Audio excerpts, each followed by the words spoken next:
Choosing between Zorin OS and Debian can be tricky.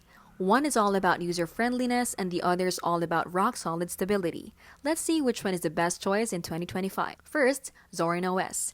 Designed to make Linux accessible, especially for users coming from Windows or Mac OS. It offers a polished interface, layout switcher, pre-installed apps, and media codecs, so we can get started right away without extra setup. Then there's Debian, one of the oldest and most respected Linux distros. It's known for unmatched stability, huge software repositories, and long-term support.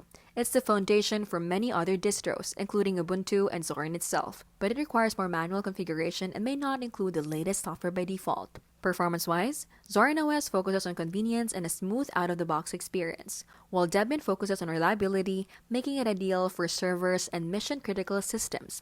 For newcomers, Zorin is easier. For advanced users who want control and stability, Debian shines.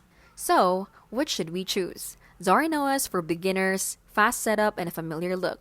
Debian for experienced users, long-term stability, and ultimate control.